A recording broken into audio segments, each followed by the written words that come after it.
Hey guys, how's it going, Companion? So today I want to go over kind of the nastiness that can happen to the plays that you try to make in Arena, the frequency that you're likely to encounter some of the biggest punish cards in Arena. And this is a pretty interesting thing because, people who aren't that experienced in Hearthstone's Arena format, it kind of puts a few thoughts in your mind on what you can consider playing around. If you're winning by a lot, maybe it's worth it to play around a few things so you don't get absolutely destroyed. And, for the more experienced players, you can kind of maybe hedge your bets in some situations. I did this kind of format. Of course, the stats are all provided by HearthArena, which is a website that helps people draft, and as a result, they get a lot of statistics, and it's nice to get these statistics to see what people are doing, how frequently they're playing some of these cards. I did this type of video already for board clears, which are probably the most significant thing that you can be bothered to play around. But,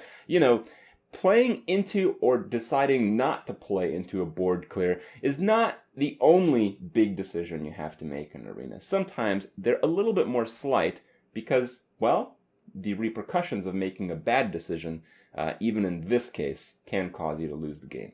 So what cards are we talking about? Let's kick it off with Mage, and I'll explain a few things here. So, Fireball, 0.6752. This is basically all the decks since TGT divided by all the Fireballs, and of course they are based on the Mage class. Overall, it's almost 1 million decks. I think it's like 928,000 decks that are pulled for these statistics. When it came to mages, because that's, for fireballs, we see the breakdown.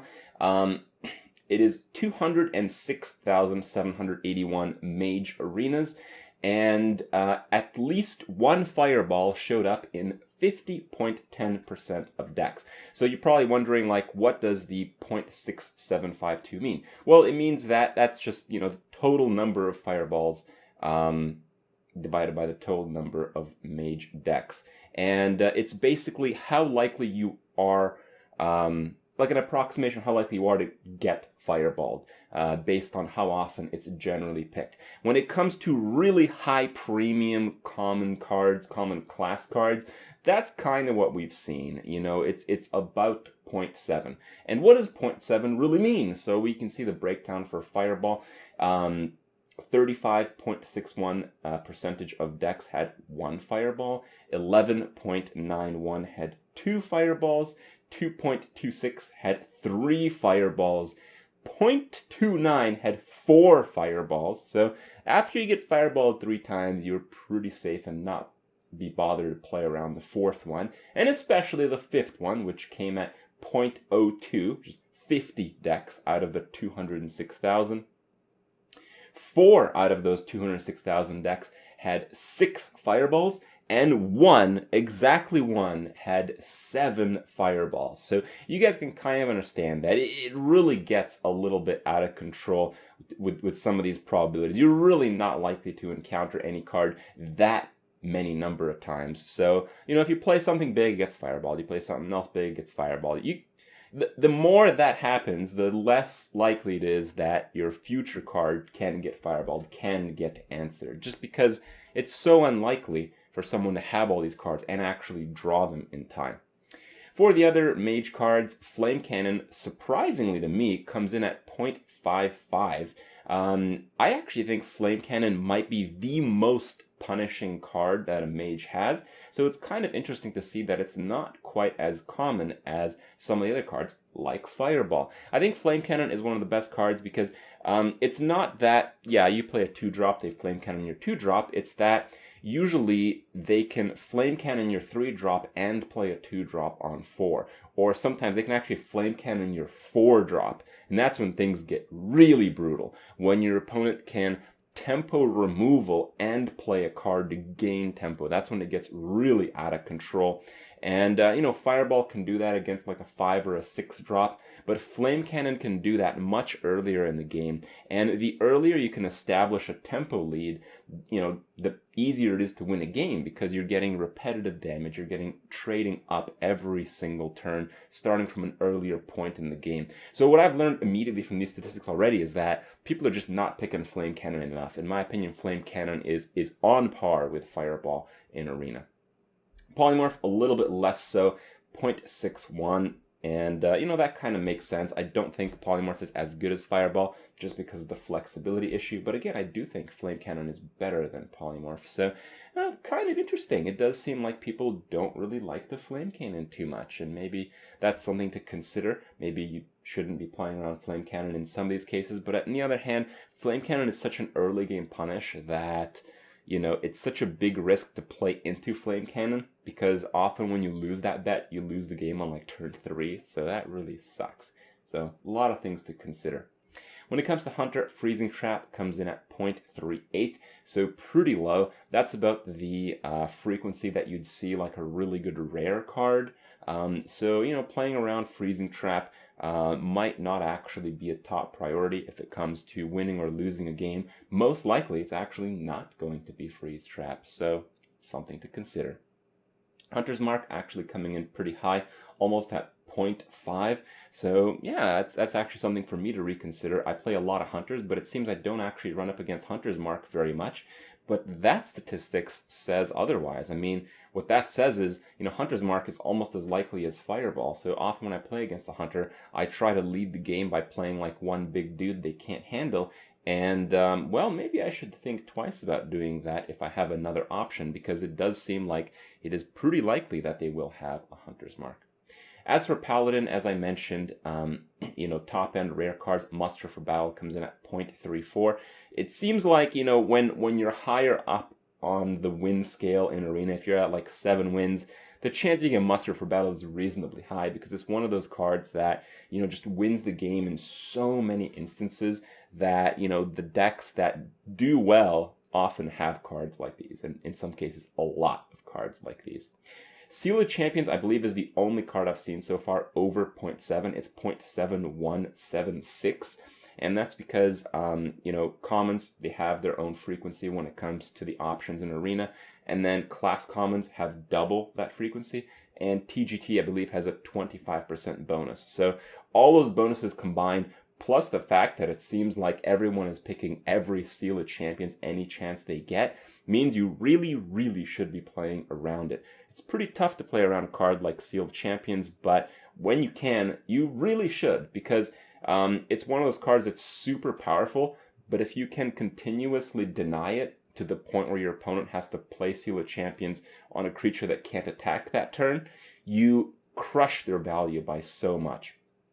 And Seal of Champions, you should be playing around that more so than Blessing of Kings, as Blessing of Kings has a much lower frequency. There's that 25% difference in frequency, but still it seems like people probably just like Seal of Champions a little bit more than Blessing of Kings, even though they have, I think, actually have exactly the same rating on HearthArena. And I think that's just because Seal of Champions is better, and the ratios don't really reflect that yet. Seal of Champions is basically better than Blessing of Kings in every single instance, except when you use Blessing of Kings to hit for face damage. True Silver Champion coming in at 0.65. It seems like True Silver, it's probably like the best Paladin common, but if you have like 3 or 4, you won't pick like sometimes you won't even pick the 4th. You definitely won't pick the 5th. So that probably is what scales it down a little bit. But the overall average number of True Silvers in one deck, like the number of decks that have one True Silver, is probably, in my guess, about as high as Fireball. Then we have Argent Protector, which is is kind of like that thing that really screws you at the start of the game, and it's sometimes impossible to play around, but it's something to consider at least, coming in at 0.65 basically. Priest of the Shadow Word Pains, not that likely, surprisingly, 0.52. Shadow Word Death, also not that likely compared to other removal cards at 0.55. But Velen's Chosen does seem to be a pretty favored card at 0.62. So it's kind of like, if you're at high number of wins, you're about as likely to get your 4-drop fireballed as you are to get your 2-drop killed by a Velen creature. So, that's something to really consider. That's something to really consider, that you might need to play very aggressively against the priest, more so than other classes, to deny some of these power plays. And Mind Control is also a very interesting one. Mind Control is a very powerful card, but I didn't think it was really played as much. It almost comes in at 0.5. And while 0.5 isn't really that high compared to some of the other cards we talked about, it's a 10 mana card. So, by the time turn 10 rolls around, it's probably as likely, if not more likely, that your creature, that your biggest creature on the board is going to get Mind Control on turn 10, compared to against the Mage, that, your 4-drop or 5-drop is going to get Fireball. Just because, by the time they have 10 mana, they would have drawn a larger portion of their deck. For Rogue, Backstab comes in at what I think is a pretty low value, 0.6. It's a bit understandable. It's kind of one of those cards where it's amazing to have like a few, but you don't really want like 3 or definitely not 4. So probably that restraint from some of the higher frequencies, keeps this card a little bit low on the probability. SI7 definitely can't get enough of this one though. 0.34, which is pretty high, especially for not a TGT one. For Shamans, Hex coming in at 0.68. Fire Elemental also at 0.688, a little bit higher than Hex.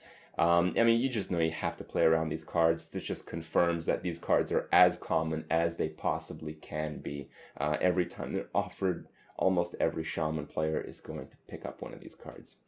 Dread Infernal, a little bit less so, coming in at 0.54, but again, it's like a 6-mana card, so you probably should be playing around Dread Infernal, especially against some of the higher win Warlocks. It's something that I do quite a bit, and I think I actually probably save myself from losing in a lot of cases. If your opponent has 6 mana, just play around Dread Infernal, even if it means a slightly less optimal trade, if you can. And then Power Overwhelming, surprisingly low, 0.38. That basically means that, that's on the level of like a powerful rare card. So you probably should just never play around Power Overwhelming at all. So that's pretty interesting to know. For Warriors, we have Fiery War Axe, 0.6966, which is unbelievably high. Literally means every single time they get Fiery War Axe, they'll pick it. And Death's Bite a little bit less so, coming in at 0.6077. And there are, of course, some neutral punish cards. And these come in a little bit lower, but I think it's important to realize where they stand. We have the Acidic Swamp Ooze at 0.17, which is pretty low. In my mind, that basically means like you should never really be bothered to play around Acidic Swamp Ooze. It's just so unlikely that it's going to happen. Things like Big Game Hunter, literally just never play around it. 0.0375 is so low. I know in one night of Hearthstone, I lost 3 arena games because I got Big Game Hunted 3 times on the same day of arena, which is like mind-blowing. But, you kind of have to step back from these ridiculously unlucky experiences and just see the probabilities. It's just unbelievably unlikely that your opponent even has a Big Game Hunter, let alone have it connect to the very few creatures in your deck that have more than 6 attack. As for silences, the Owl comes in at 0.05. It's basically non-existent, but the Spellbreaker is actually pretty real. 0.2 is reasonably high for a neutral card. As I mentioned, the class commons have the double frequency. So a Spellbreaker coming at 0.2 basically means that the majority of the time when it's given as an option, people do end up picking the card. Mind Control Tech, almost at 0.1. 0.1 is still pretty negligible, especially given the fact that Mind Control Tech most of the time doesn't end up taking anything significant. But it's one of those cards that can have such a swing in the game that if you're winning by enough, it's kind of one of those things. I was asked, when do you draw cards in Hearthstone? This is kind of the situation, sometimes playing more stuff on the board can only cause you to lose. You can be playing into like a board clear, or you can be playing into a card like Mind Control Tech. If you think you have enough stuff on the board to deal with any 1 or 2 cards that your opponent could play, that's basically the time to draw cards. Or unless you're completely desperate, of course. So, a lot of stuff to consider, a lot of interesting stuff, a lot of interesting statistics, and it's cool to know how likely it is for the bad stuff to happen, so you can generally estimate how frequently you should play around it. And hopefully, I've helped you guys maybe make a few decisions a little bit better in the future, in your future arena runs. And yeah, I'll keep you guys up to date as things change. I'm sure with more expansions in the future, these things will shift a little bit, and we can kind of understand how the play-counterplay side of Hearthstone works. So, hope you guys enjoyed it, and I'll see you guys tomorrow.